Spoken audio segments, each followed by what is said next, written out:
welcome to the Bianca Williams podcast. I am your host, Bianca Williams, therapist, coach, wife, and mom, and you guys are in for a treat. So if you have been tuning in to any of my other podcasts this season, you know that we have guests. And just like before, we are sharing self-growth tips, but we also are on healing journeys, are on just self-discovery, all of the above. And your guest today is going to be amazing. I cannot wait to tell you more about her. Her name is Dr. Keena Day. Thank you so much for joining me. And I just have so much to share. So let's get into this for you guys to understand just how amazing she is and how important she is to me. Dr. Keena Day is an educator, writer, and poet. She is currently the VP of instruction for a STEM public charter school district. She has been an educator for 20 years. Dr. Day leads school leadership, teachers, and school organizations in many areas of instructional leadership, including curriculum, assessment, instructional design, leadership coaching, data analysis, systemic programming implementation, and literacy best practices. Keena is a trained literacy specialist and coach and is a National Association of Advanced Teacher Education Alumni, or NAATE. She is a consultant with independent charter schools, nonprofit organizations, and was recently featured on Google Education. Keena is also a freelance writer and journalist, writing for several media outlets such as the Tennessee Tribune, Board Hawk, and My Black Colorado magazine. Keena's recent work includes serving as a contributing author for two best-selling books that were released in 2021, the HBCU Experience Band Alumni Edition, and the Black Studies Collegiate Textbook, Africana Paradigms, Practices, and Literary Texts. She has been a frequent guest on podcasts and radio shows, including Ed Curation and Teach Colorado, and has been a speaker at conferences focused on Black women's empowerment, education, and literacy instruction. Keena is a community advocate serving on the Diversity, Equity, and Inclusion Commission for Commerce City, Colorado, and is a board member of the NAACP Denver Branch Colorado Women for Political Action, or the CBWPA. Keena is the appointed National Director of Diversity, Equity, and Inclusion for Sigma Alpha Iota Mu Fraternity.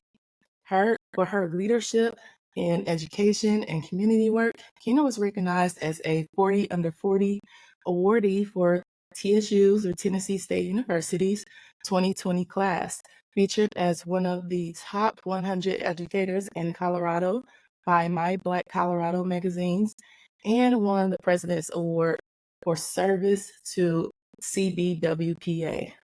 And she is the proud mother of two amazing young adult men. Thank you so much. Welcome, Dr. Day. How are you doing today?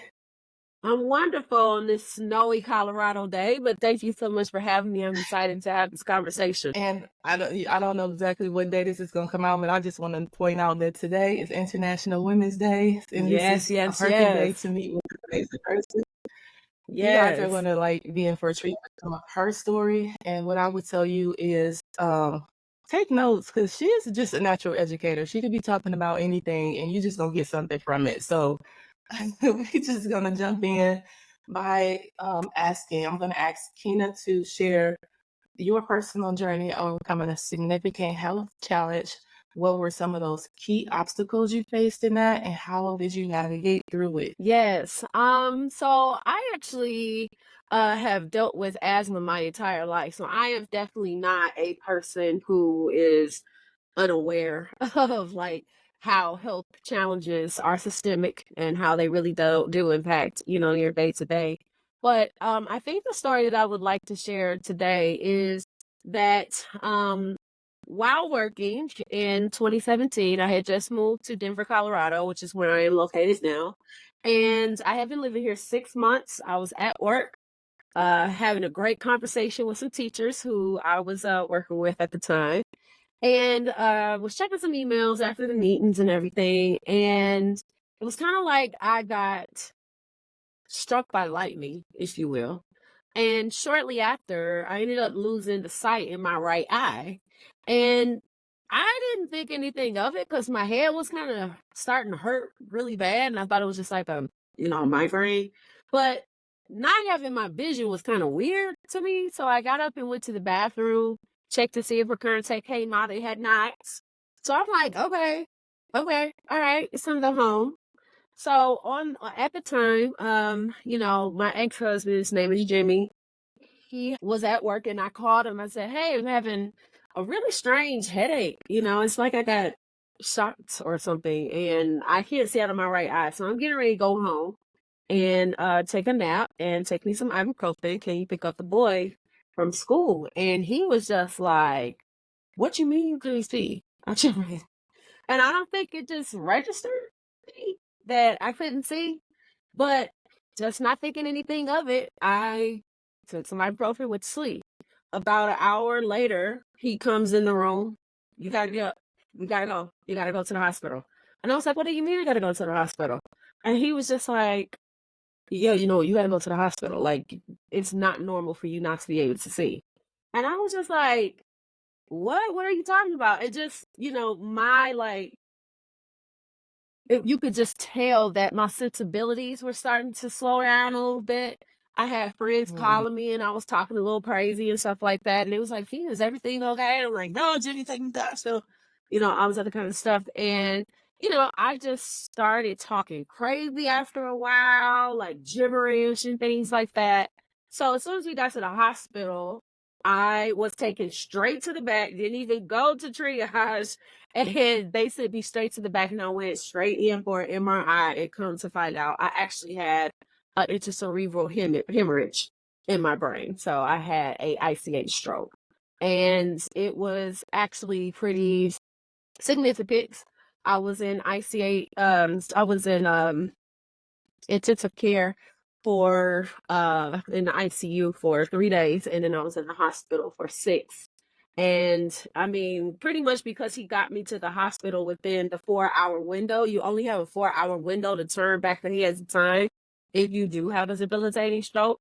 And I got there within the 4 hours and I was able to actually recuperate. It took 10 months. I wasn't able to drive for 10 months. I had to have a driver for a little while, which my job did pay for. The bleeding on my brain lasted for 4 months, and it was really, really hard because as the blood was starting to retract on my brain, like you could feel all of that pressure, and so it was just so bad. I was in and out of the hospital for that time just because of the pain that it was.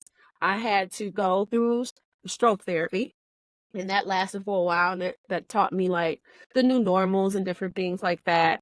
But I think the biggest thing for me is having that stroke really made life very clear for me that morality is real, and you don't have a lot of time here. And I think that that's what really got me to be very clear that I needed to do what I really wanted to do in my life and go, because you just do not have a whole lot of time. And I think that, that whole experience taught me about morality. It just taught me about like care for myself, because it just really impacted my sons pretty heavily. At the time, my oldest son was a junior in high school, and my youngest son was in 5th grade. And we had just moved here. We had just like started getting used to living in Colorado and stuff, and so that was kind of hard for them. But we had a community around us who rallied around my boys. In one instance, my son was the varsity captain of the basketball team, and his principal had like FaceTime me in the hospital so I could see his game. They sent us food and stuff like that for multiple weeks, where it was kind of like a food tray, and that school kind of, supported us with that. But my youngest son, who is on the spectrum, was really heavily impacted by it. And I decided to homeschool him because he did not want to leave my side at that time. So it really disrupted a lot about our life when my mother had to come here and take care of me for like 2 months. So it was just, it was such a just game changer in one, how I view life, but two, like how I had to, as a mother, especially think about my morality and do what I needed to do to make sure I was taking care of myself so that I wouldn't put my sons through that again. Yeah. Oh my gosh. That is, I mean, it's incredible to hear you be able to talk about this today. I'm sure it was extremely scary at the time. Hmm. Shout out to Jimmy for just making sure that you got into the hospital within that window, because it sounds like the outcomes could have been very different. Also, Yeah, shout out to your absolutely. job. It sounds like they definitely made sure the red carpet was rolled out so that you had a full recovery with everything you needed. That's Yeah, amazing, because a lot of jobs don't do that for people, and absolutely I not. definitely think you're valuable in hearing that your job saw you as that. And of course, it happened there, but still, like, that's huge. Thank you so much for Hmm. sharing that. That's Oh my gosh. Absolutely. So And I think, and one it thing that I'll definitely just sound like mention. Oh, I was just gonna mention one thing. I was 36 years old. I don't think I mentioned that, but I was 36 when I had my stroke. yeah, so young. That's a big point, because it sounds like it snuck up on you. It's not an age that you are thinking, okay, I'm in danger of having a stroke or something high risk like that. And Right. so after having that, is there like this sense of preventative healthcare measures or early detection methods for maintaining your health that you take care of or prioritize now? Yes, absolutely. So the first thing that I'll mention is that I think Black people of all ages, especially if you're in a space of stress and you have maybe a high stress job, knowing what the signs are, I think is super important. One acronym that they have is called FAST. F stands for your face drooping, and in my case, because I had it in my right eye, this whole part kind of started to droop, but I didn't even notice it. It was mostly like in this space of my lip here. Arm struggles, I couldn't lift my arms at all. Didn't even think of it, you know what I mean? Because like as I was driving back home, like I just had struggles with being able to like, drive. The biggest one for me though was the speech difficulties. Like even though I may Mm, have had those two slight FA ones, the S stands for speech difficulties, and I completely had those. Like I well, still have text messages that I was just sending gibberish to people. I was like confusing folk, messing people's names up, and I still have those texts to this day just as a reminder of like what really happened and how my brain did. And so when you have those three FAS, then the T stands for time to call the hospital or time to call 911. And I would just mention a couple of other things that came to light as I started to recover and went through stroke therapy. The first is I have been a vegetarian since I was 13 years old, and I am wow. not vegan. I'm not necessarily a person who, you know, is a vegetarian because of health reasons. I've been a vegetarian because I don't like meat. Okay, strictly. And so I wouldn't necessarily say that I was like a person that eat salads and stuff every day. That totally was not me. I am a pasta girl. I am a pizza girl. I am a French fry girl. And all of that is carb. All of it is Right? carb. And what I didn't know at the time is that because I had such a heavy broccoli Mm, diet, which broccoli is not a leafy green, okay? It is also like when you cut it, it's kind of light in the middle, like that's carb. I am a white bread eater. I was loving when we would go to get the cheddar biscuits at Red Box or going to Logan's and eating like the white biscuit. Honey, I like bread, white, all carb. And so when you are eating that many carbs, that turns into sugar in the body. Two things that mm, sugar does to us, especially as African Americans: diabetes, which is why many of us are pre-diabetic now because we do not watch our carb intake, which turns to sugar in the body. And we also don't pay attention to blood pressure. And so the reason mm, why I ended up having that stroke in the first place is because there was a spike, I'm sorry, in my blood pressure, where my blood pressure dropped. mm. Now, do you want to know the reason why my blood pressure dropped? My blood pressure dropped because of Canada. I live in Colorado. I love living in Colorado. And so at the time, I was definitely a edible eater. And when you eat edibles, they also cause your body, especially with the sugar, to spike. And so with a combination of me being a heavy carb eater and me also indulging in cannabis, it impacted my blood pressure. And when your blood pressure spikes in either way, you can have a stroke. Diabetes also Oh, increases wow. your instance of stroke. And so those were things that I had to learn pretty much in terms of prevention. You have to watch what you're eating. You have to make sure you're getting the leafy green. You have to make sure that you are paying attention to that blood pressure. I have a blood pressure monitor that I have to take with me on a regular basis now. And it's just all of these other components that I had to take a step back with a dietitian and understand exactly like how to eat. Like I'm a big bean eater. You know what I'm saying? I love black eyed peas. I love like pinto beans. I love red beans and rice. I had to change all of that so that I can make sure that I was, not overeating in the carb space. So now I've learned to kind of cut back on that. I eat, brown wheats and things like that, brown rice now. Just making sure that I cut out milk completely because milk causes a lot of issues, especially with sugar intake. And so I've just had to like change my diet quite a bit to be able to one recover, but then two to be able to maintain. Because once you have one stroke, it is easy for you to have subsequent strokes after that, especially within the first 5 years. And I am now in year 7, and so I just want to continue to make sure that I am watching myself and watching my intake so that I don't push myself back in that space. And when I indulge now, I just make sure I do not use edibles because, again, you just cannot control. Once you put it in your bloodstream, you cannot control that, and your cannabis intake. So now I just smoke it traditionally instead of, using it in that way because you just can't control it. And once I did that, it just fight. And it was nothing I could do, like literally nothing I could do. So I would say that those are some of the big things that I would just mention in terms of prevention. Oh, wow. First of all, you said a lot. I think of carbs is, you always hear carbs is there's a version of good carbs, but generally we just hear bad stuff and all the Hmm. bad stuff they're connected to. So I wasn't surprised there, but cannabis was surprising because you don't really hear about cannabis and their associations to things like stroke. So, take notes, y'all. I mean, just pay attention.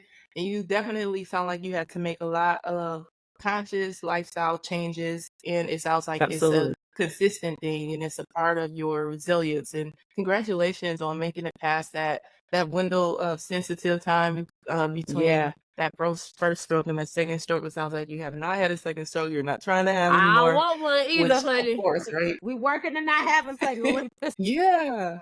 Is there anything else you do to manage health on a day-to-day basis? Are there any tools or resources that you find helpful? Yes, stroke therapy helps me tremendously. Because it taught me a lot about my new normal. I have to use to-do list for everything. I'm going through a trip today and I have my like packing list. So I have to make sure that I have it going and coming back from the trip because I may forget, certain things. So I just have to like use to-do lists all the time. I have to use my calendar pretty heavily, because that's how I keep up with my life at this point. But it's a matter of just like, writing things down and making sure I have a space to keep notes and things like that. I had to do a lot of logic puzzles while I was in stroke Mm. therapy, just to be able to exercise the brain. One thing about the brain is like when you don't use it, you lose it. And that's the one thing that people have to understand Oh, about like when folks get older is that when they don't use their brain, that's how you start to like lose your memory and things like that. So the same thing is like when you're recovering from something neurological like that. I had to like really learn how to do word searches again and word puzzles again and just buying things to help me with memory and stuff like that so that I could, improve my brain because it is regenerative and so it will build back, but you have to be able to exercise those cells to be able to do that. So I had to really engage in being able to do that. I also became dyslexic to an extent. What people don't understand about dyslexia, and I am a literacy specialist, is that dyslexia is about how the brain processes light. And so, that caused me to have some issues with reading and being able to like comprehend at the same level that I was in. So I had to practice that quite a bit. So it is a lot to bring the brain back after a stroke, but stroke therapy is what really helped me with that. And I will say that, again, that's the privilege of being able to have a really good job and really good, health insurance because they pay for it. I just couldn't imagine if I didn't have access to stroke therapy where I would be today. And so again, that's just something to think about when we talk about access and people being able to really truly recuperate from these types of debilitating diseases. Yeah. I think kind of hit on how much pressure as we grow that we put on the memory and the brain. And in some ways, you definitely want to keep it active, but Hmm. managing that also is a part of doing things that allow you to not build this stressor. Because, like, writing down Hmm. things, having a system for how you keep up with everything is super important, I would think, for anybody, but definitely following something like a stroke. And it Yeah. makes me, sound like you speaking my language. You kind of get into that mental health, which is super important for overall health. And a stroke, it definitely sounds like it's going to affect both sides since it's on the brain, your Hmm. physical health, but also your mental health. And you spoke about how stress contributed to it as well, contributed to that stroke. But obviously, stress is a part of life. So, how do you maintain and prioritize your mental health, especially during times of stress? Any practices or techniques that you find to be particularly helpful when you're managing your emotional well being? Hmm. Yeah, that became a real big part because I didn't even really think that my job was stressful. But even just like staying up all night and doing work, even if you don't mind doing it, it's still like, you know what I mean? It's still taking a toll on your body. And so I had to learn boundaries. I had to learn to make sure that, yeah, cut that, computer off by 5:30. Everything that I need to send after 5:30 can wait till the next day or it could be scheduled for the next day. I try to Mhm. make sure I prioritize my time with my family and ensure that, we just make sure we're spending time in the evenings together. So I had to put that boundary to not work all night and play. I take regular therapy now, and my therapist has taught me a lot about breathing. Really understanding that when things get stressful or when I get upset, to just do like square breathing and different things like that, which has definitely helps me to cope in that space. And I do a lot of journaling, just simply because I know that my memory is not necessarily there.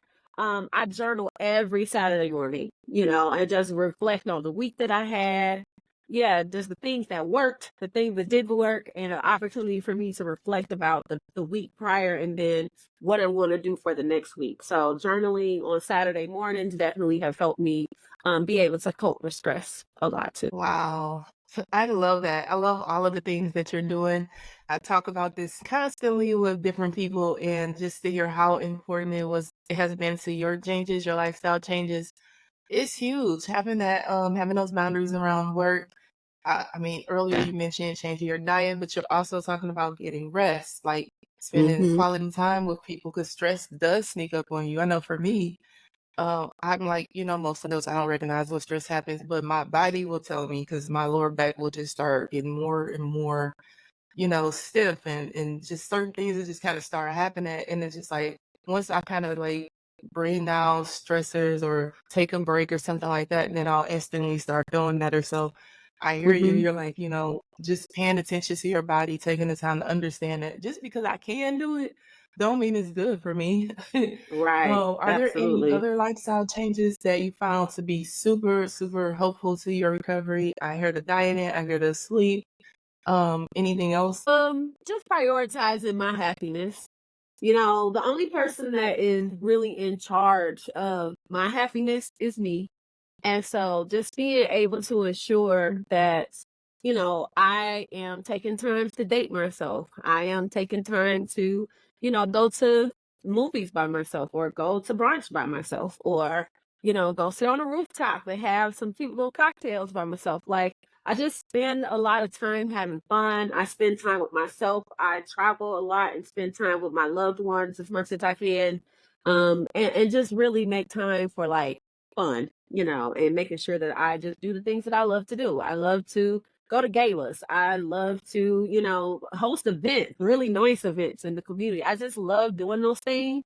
And I really made it a priority after I had the stroke to make sure that I got really invested in the community. And so, I mean, as soon as I was able to start reading, I just started joining organizations in 2018.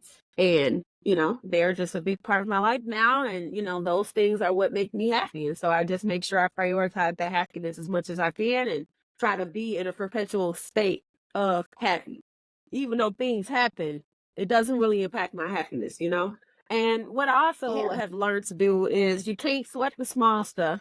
And once something happens, all you can do is solve. I don't have time to sit here and be upset about something or, what I'm saying, pouting about different things. Like, you'll cry and I might have a moment and stuff like that because things make it tough, but it's time to pick it up and figure out what we're going to do about it. And so that has just been my attitude about it, just because I have a very limited amount of time on this earth.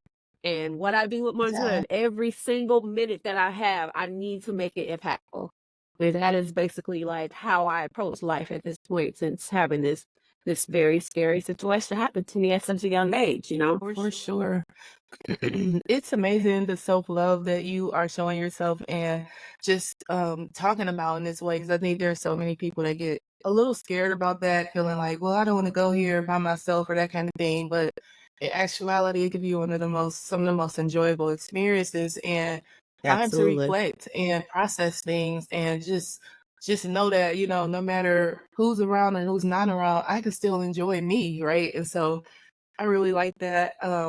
You said a lot of really great things, and I hear that discipline for yourself is super important. Like you have to abide by certain things that allow you to prioritize your happiness, that allow you to have balance, that allow you to have peace, and still wear all of the hats that you're wearing because you just I feel like when you're a natural doer, you're gonna do. And so Yeah, how absolutely. do you transfer that sense of discipline over to parenting in the space you're in? Because I feel like there's one version of, okay, I got young kids and discipline is just part of parenting. But when you're looking at life in a different way, like you said, mortality is real. And this reality of my time is limited. I don't want to miss on opportunities to transfer that knowledge over to my children. Absolutely. Promoting learning, promoting growth, all those kind of things. How do you maintain that positive parent-child relationship and implement hmm discipline strategies? One, excuse me, one of my biggest sayings that I tell parents all the time is I am in the business of raising adults. People like to say, oh, we need to raise our children, but I'm raising adults. And what I've learned, my oldest son is 23 years old. He's graduating from college, and my youngest son is 17, a junior in high school. And what I have just learned is you only have 18 years to prepare them to be the type of adult you want them to be. And so I just really prioritize that as a parent. That's why I took my stroke so hard, because I just couldn't imagine not being there for them when they became adults, because I didn't take care of myself. You know what I mean? Like that just hit me so hard. And so I am very proud though that I've just always had this mentality that I had to raise adults and that I needed to prepare them in those 18 short years to be ready to be productive citizens. And so that same idea that I have in discipline for myself, I have taught my sons to do the same. And I will say that, as we continue to get into a deeper conversation about, some of the parenting things that I did with my son, at the end of the day, I just really feel that, discipline means to teach. And I just take that to be what I'm supposed to do as a mother. I'm supposed to teach my children how to, you know, be good people and define what good people actually means by how I act towards others and how I give back to my community and how, I embrace friendship and things like that. Like I just wanted to always be that model for my son and teach them what they need to do. I will say that I wanted to also, and the same was with my ex-husband at the time, we both wanted to break a lot of generational things that we saw in our family. One was being educated, Mhm. but the second was just healthy relationships. And to me, I felt that a healthy relationship meant that I would be able to actually talk with my children instead of always resorting straight up to a spanking or something like that. So I just always wanted to make sure that I kept that idea of teaching forefront in my parenting. Yeah. Oh, wow. I love that. It seems like when you talk about the way you teach your children, well, discipline is associated with teaching, the way you talk about it, but also it sounds proactive. It doesn't sound like you use discipline Hmm. as a, you did this, now I have to react. I mean, I know that's naturally going to come up because kids make mistakes. They go through stuff. However, it seems like we have this thought process of, I want them to understand how to be a good person. I want to model that. I don't want you to just do what I say. I really want you to see how I am Exactly. and be able to pick those things up because it's natural in our family. It's natural in this household. It's natural, and the people that are around you that's raising you. So I love that. I love the whole idea of raising adults from childhood because um, I think one of the biggest disconnects I see sometimes with parent-child relationships is, I don't know, if my wording is gonna be fair or right, but I'll say, like, sometimes when you look at children as children, you kinda can be a little bit dismissive of, some of the things that's going on with them developmentally. And then when they Hmm. become adults, it's like, "Oh, let me switch over and now kinda recognize these things because Hmm. they're an adult or they're grown now or they this." And it's like, Yes. they had that before, and had Yeah. to be able to recognize them beyond just children. He could have probably built that a long time ago. Yeah, That's seriously. I think that, what people have to understand about it, like you said, is that they're little people. They are little people. They're people. And even yeah, in schools, like I try to get teachers to understand, like, you have to treat them like they have opinion. You have to treat them like they have yeah, feeling. You have to think, about like really how you mold them though to be able to have strong opinions and thoughtful opinions and critical opinions, things like that. And so I think believe as a parent, you're supposed to be building your children to be intellectual, especially as Black children. yeah, We Black excellence was something. We're from Detroit. Black excellence is something that's yes, just super important about how we were raised. And I just was always going to make sure that my children saw themselves as thinking individuals since they were children. And, yeah, just to be able to talk to them as rational people, and helping them to really think about the things that they say and how they carry themselves and different things like that, which is super mhm, important to me during that time. Because like I said, you only got 18 years to teach them like how to be fair and how to be respectful and how to respect their names and like what integrity actually is and like what it means to work hard and be proud of the things that you have accomplished because you worked hard.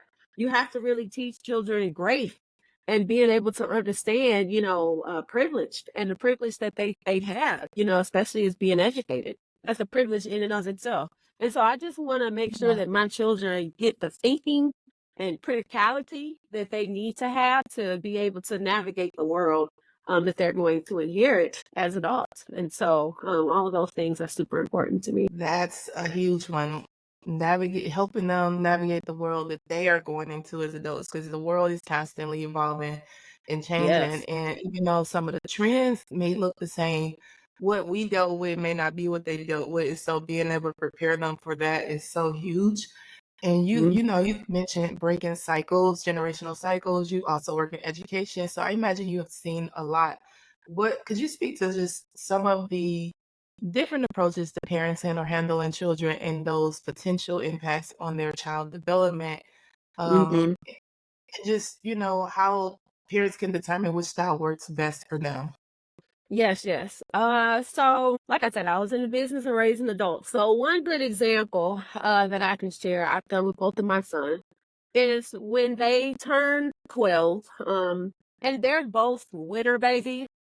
So this was around like mid seventh grade, I would say. I would have them take a personality test.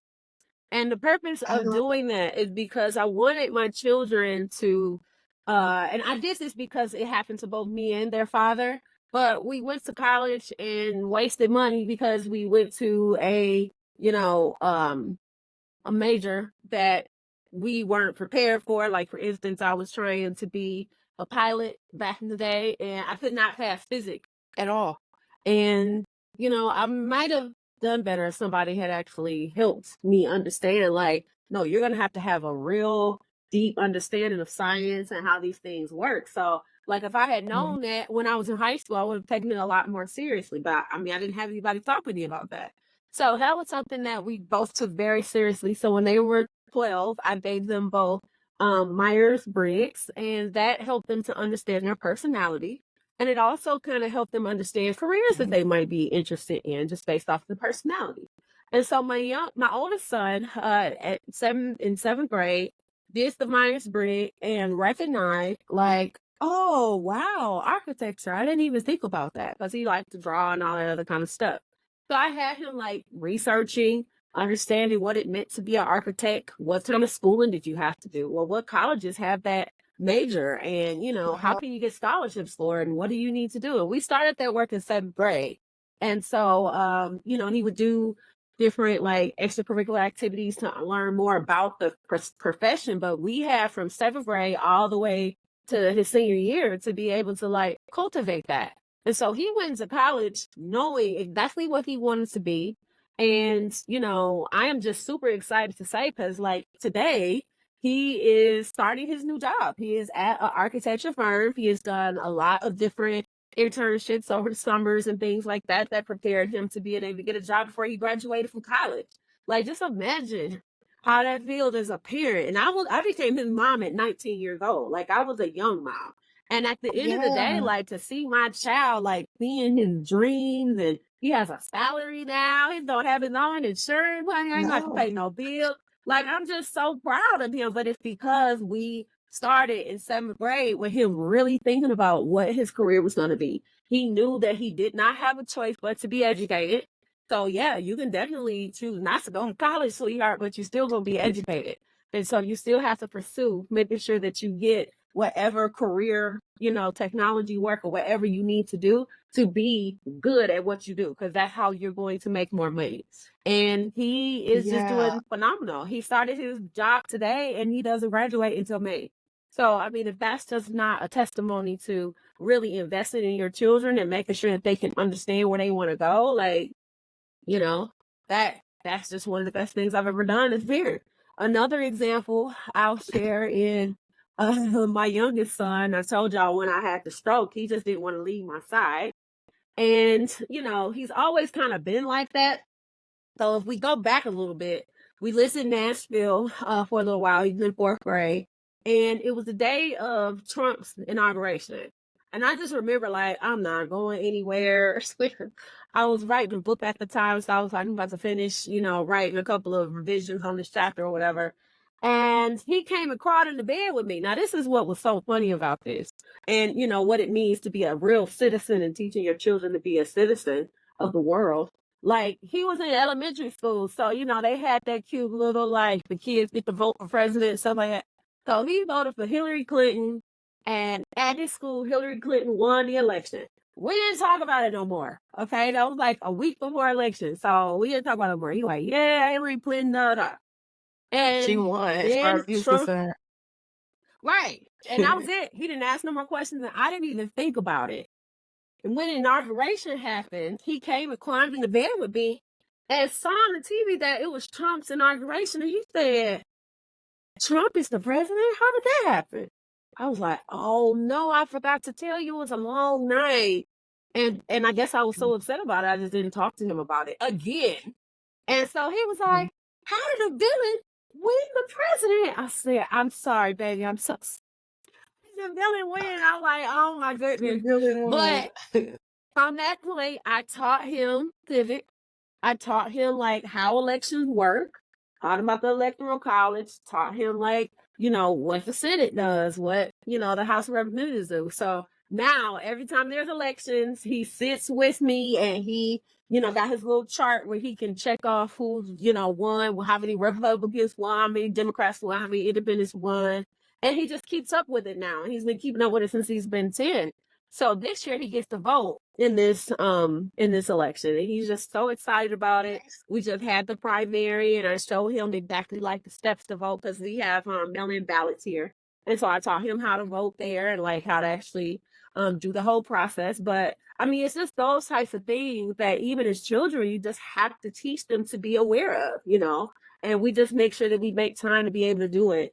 We try to have dinner together as a family as often as we can. When my oldest son comes from college, we make sure we have a really big dinner. And I'm like a big dinner. Like I'm talking about, you know, China and like, you know what I'm saying, us eating together as a Yes. family on China and serving each other and things like that.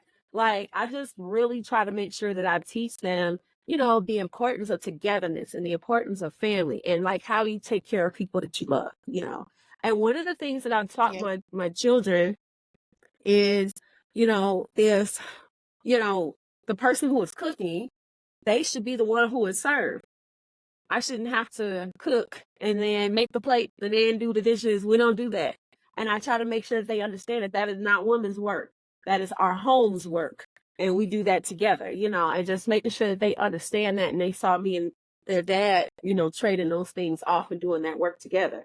So, and just trying to make them understand like it was a time back in the day when, you know, women were the homemakers and that was their jobs. But I have a full-time job. Clearly, it can't be expected to do this by myself. And so we have to Oh, share to make sure that we can continue the happiness in our home. So I just try my best to make sure that I'm intentional about the types of messages that I send them.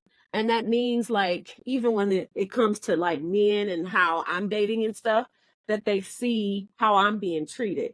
You know what I mean? And I'm not allowing myself to be treated certain ways and things like that. Like I just try to be so intentional about the subliminal messages that I send to my sons through those things. wow. Oh my gosh. You said so many amazing things. Congratulations to your son and his Thank you. educational journey and getting a new job. I'm so proud of I feel like I watched him grow up from near and far. So this is just You did. amazing to see. It's like a full circle moment.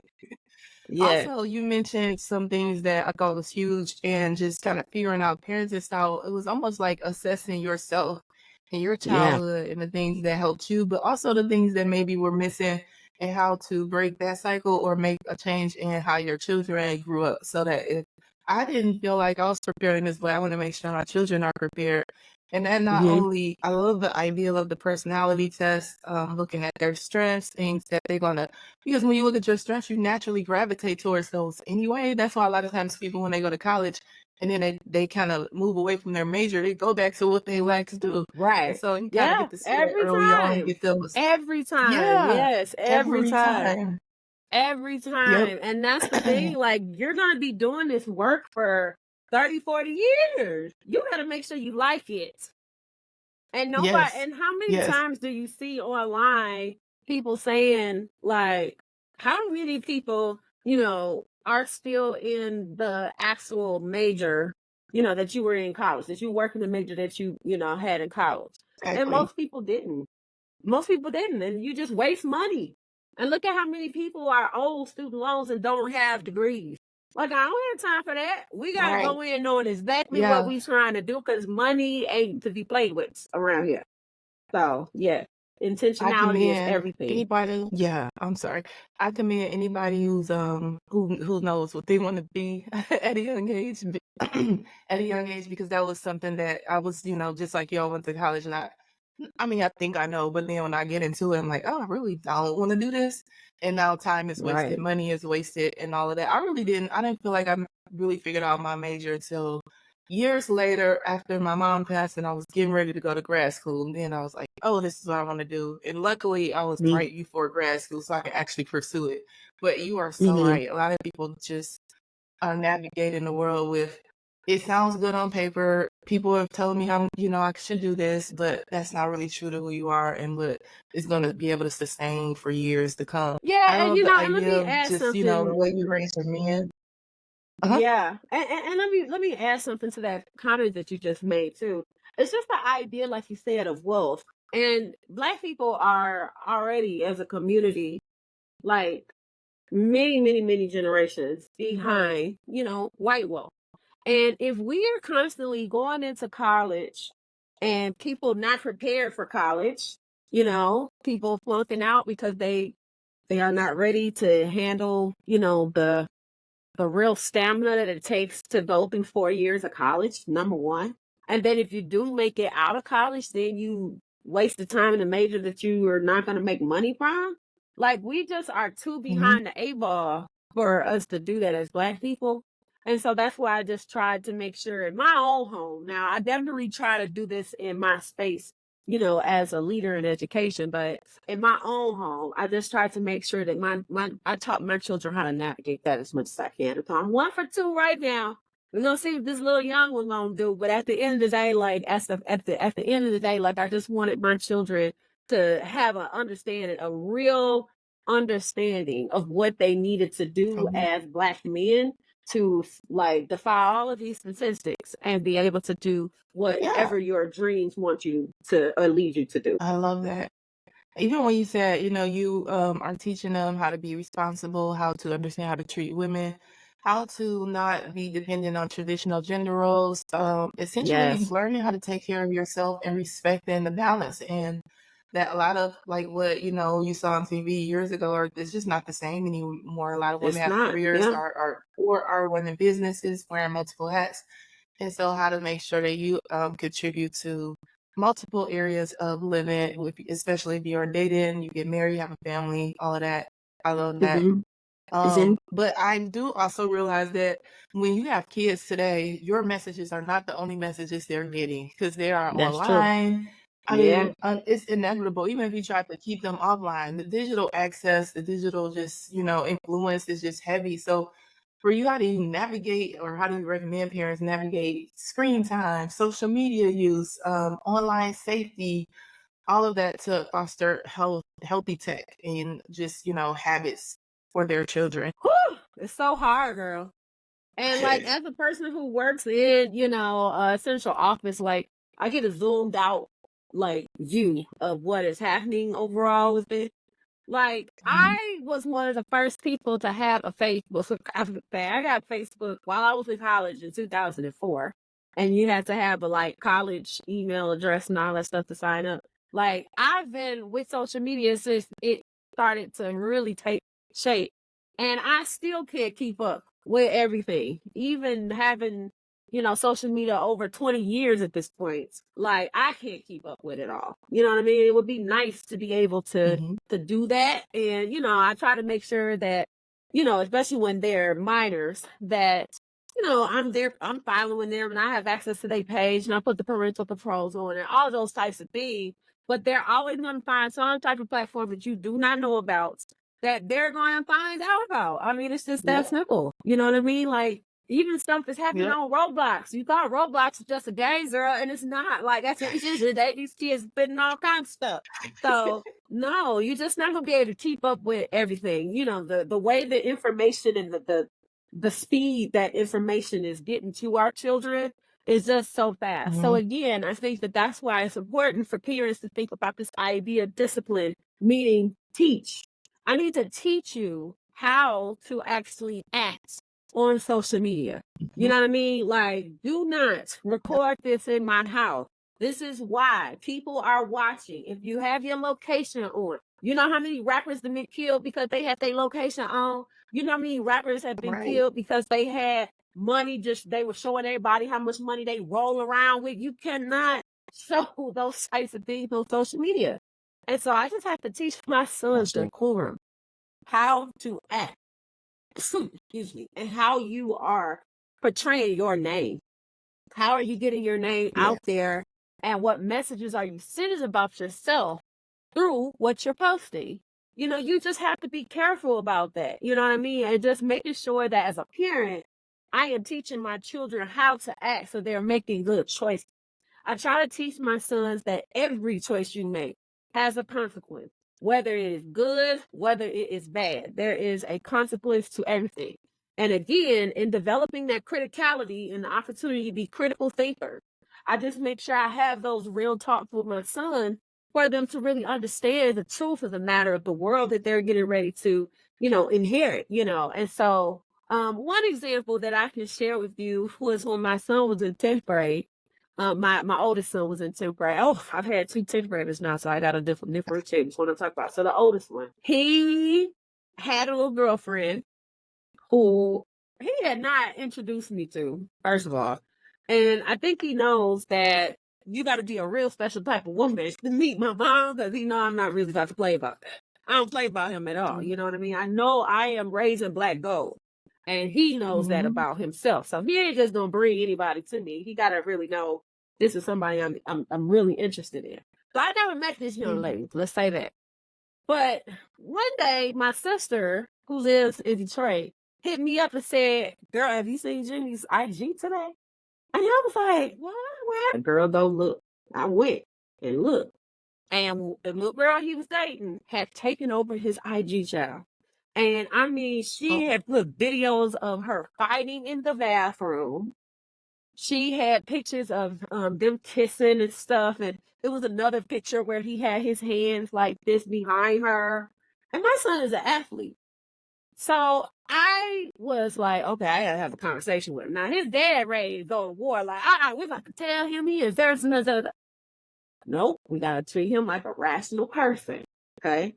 He came home and I just said, "Jimmy, what's this on your Instagram?"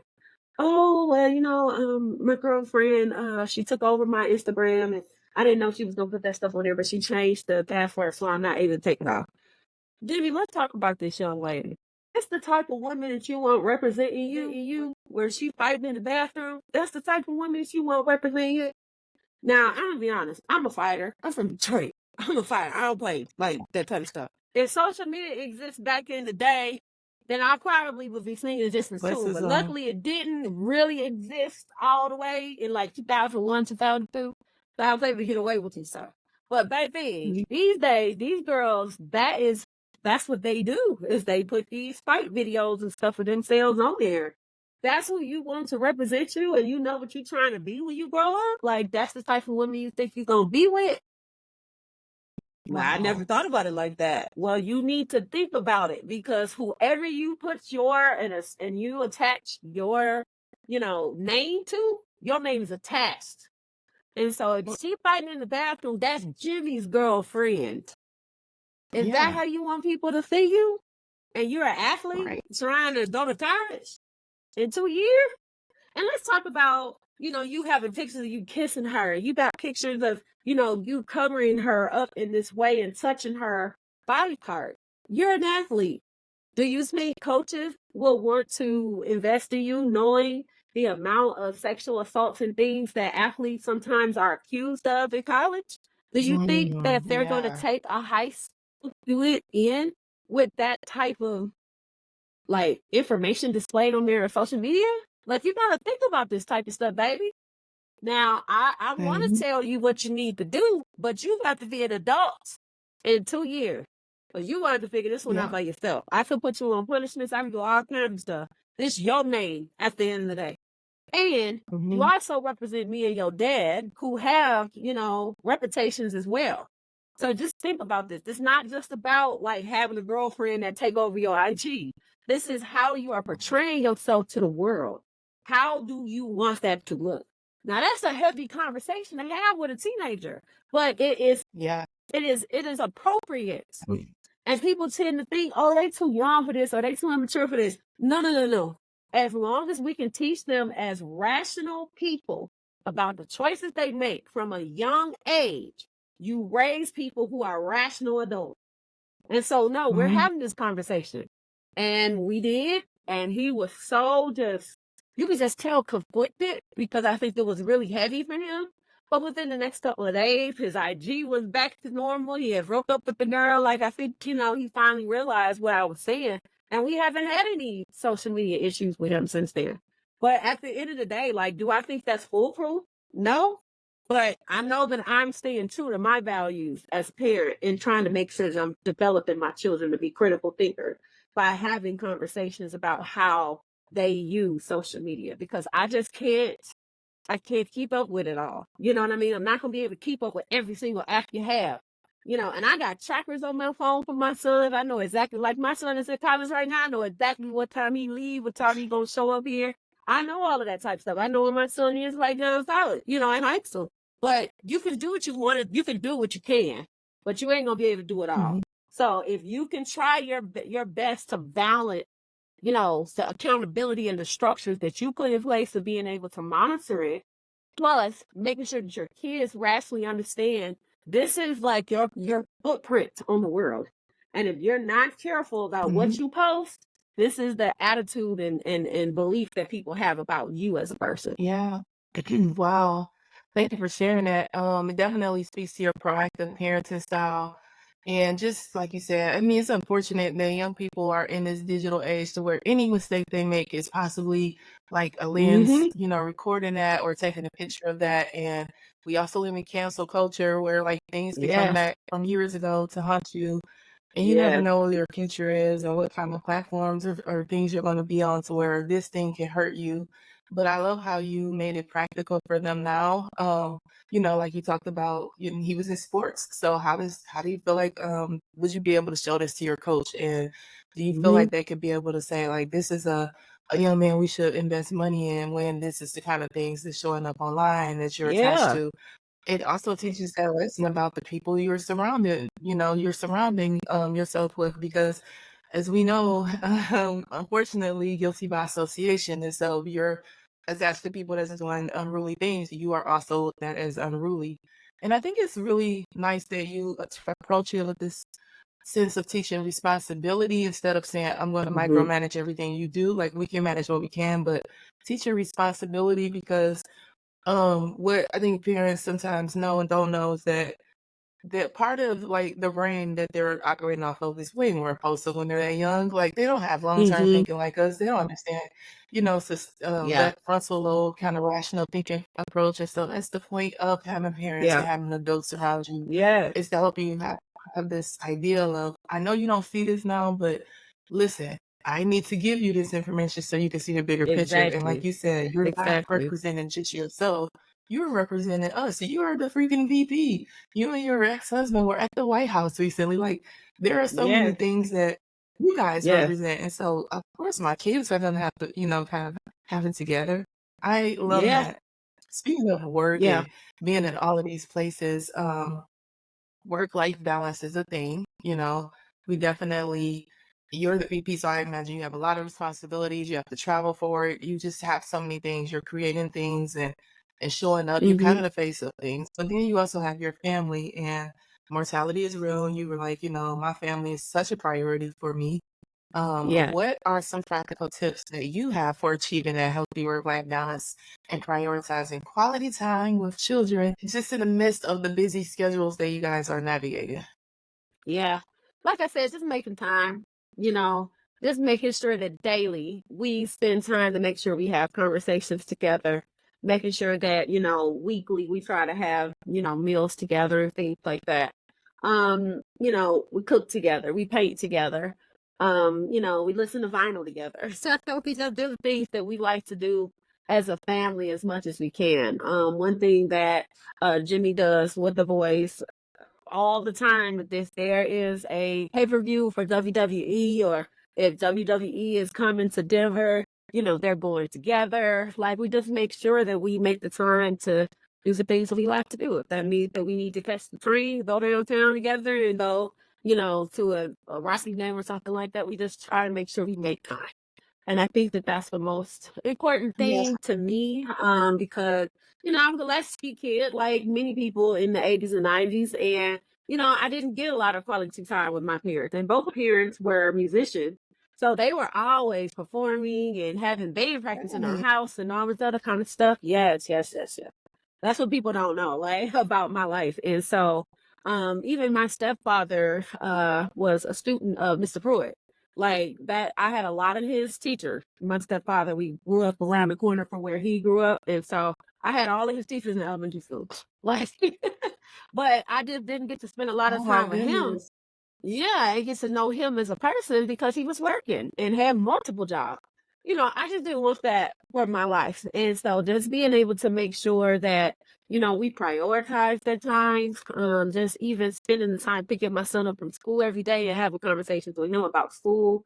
It's just those types of things I just think are super important. Making time. Yeah, I love that. It sounds like being present.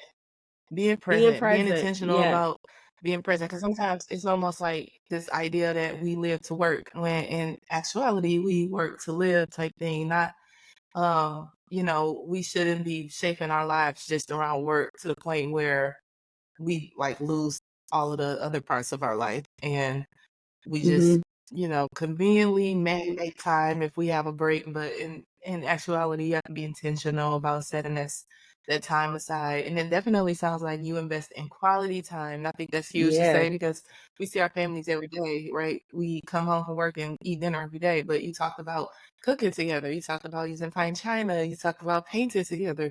These are Yeah. quality things that you guys get to enjoy. And then they get to see you as layers of a human, and as a woman, as a person outside of, this is my mom and she's just, Exactly. you're raising me and making my life convenient. Like, no, I'm a person who has all of these different, layers, and I just want you to understand who I am and me understand who you are. So I really, Yeah, really, really yeah, love and that. I would just and one other thing is two things that I'll just add to that. One is, I recognize because I was a young parent that I didn't always have the resources at the beginning to be able to do the things for my oldest son that I can do for my younger son now. So I try to be thoughtful about Mhm. that. They haven't done a lot of traveling because our whole lives were and their whole lives were seeing, relatives. So instead of us going on vacation, just a vacation, we would always spend our time out going to see my family in Detroit or going to see their dad's family in Dallas or going to Nashville and visiting family in Nashville. But it was not ever like, let's go to the Grand Canyon. You know what I'm saying? Let's go. And that was what Mm, was true about my childhood is my grandparents had us traveling a lot. And so I do like definitely think about that as well. It's like how are we going to continue to get them to be more worldly? So like for my son's mm, graduation present, I'm gonna get him a passport, and make sure that he is kind of ready to go and pay for one of mhm, his first trips to go just because I know I didn't get to do that because I was a young parent. So just really thinking about those types of things too and having a conversation with my son. Well, we can add something to your experience. What would it be? Oh, I would love to travel. And then when I had that thing, I was like, oh, okay. The other thing that I would just mention is I've shared with you before, my son is on the spectrum. He's on the autism spectrum. And it's really important also in terms of like belonging to ensure that he sees himself reflected in our quality time. So we try to make sure that thinking about sensory and where we're taking him so that he's, feeling comfortable or, using schedules and making sure that we have the schedule for the whole family posted because schedules definitely help him be able to get things done. I just really try to make sure also that he can see his needs reflected in the work we do in our family and how we live our lives and the different things that we do as a family is just making sure that those things are reflected for him as well. So, that's something important for parents, especially with children with special needs, just making sure that they see themselves, reflected within what we're trying to do in the quality time as well, so that people don't just automatically assume that everybody is just like, heteronormative and, that mhm, there is, neurological divergence and that we're mhm. being thoughtful about that. You know what I mean? Like when he was Yeah, younger, going into loud spaces and stuff was hard for him. So that'd we be tried hard to for make sure him. we tried to make sure we either had like, headphones for him and stuff like that or things that'll make him feel better. But, at the end of the day, I think that a lot of parents just don't think about that too, is when you have children who have specific needs that you have to make sure that that's wrapped within the quality time and the things that we're choosing to do together as well. Wow, yeah, that's important because parenting is not one size fits all. You cannot treat each child the same. They have different strengths, weaknesses, different needs, and being able Period. to understand that and be responsive to that is Hmm. huge. Yeah. I really just want to thank you so much for taking the time to speak with me today, share your story, share these amazing parenting tips and health tips. I feel like it's just a lot I learned. I hope that listeners also learn a lot. But I do want to ask you, how can people find you on social media or contact you if, for some reason somebody wants to reach out to you because they were inspired by something you said? Absolutely. It was a lot of fun and thank you for sharing. A lot of times as Black people, we don't always take the time to pause and just talk about like best practices for raising, really spectacular Black children. And and really just coping through different, challenges with health. So thank you for the opportunity and a platform. Everyone can reach me at Keena in the city. Pretty much I am the same handle on everything on Twitter, Facebook, as well as IG, TikTok.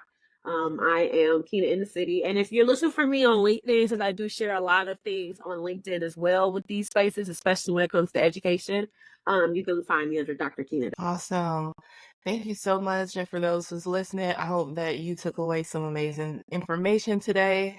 If you have not subscribed, like, comment, share, all the above, check out other episodes. We're going to keep this thing rolling. Thank you so much, Dr. Day. It's just been an amazing conversation. And I hope that everyone enjoys their day. We will see you next Thank time. you. Thank you. And can I give a shout out before you start? I just want to thank you Yeah. also because you were the person who introduced the power of therapy to me and, just helping me get Mhm. through some of the things that I needed to. So he was like kind of my first therapist. So I just want to thank you for the amazing work that you do as well. I go to my therapist now every 2 weeks. We just have such a great time and she just really helps me with, learning these coping skills and learning how to be able to take care of myself. And that came from the foundation you set with me. So thank you so much for what you do as well. Thank you. Oh, that warms my heart. I appreciate you saying that. I definitely do. So y'all heard Absolutely. it. Therapy is important and helpful. It is. Bye, y'all. Bye. Thank you.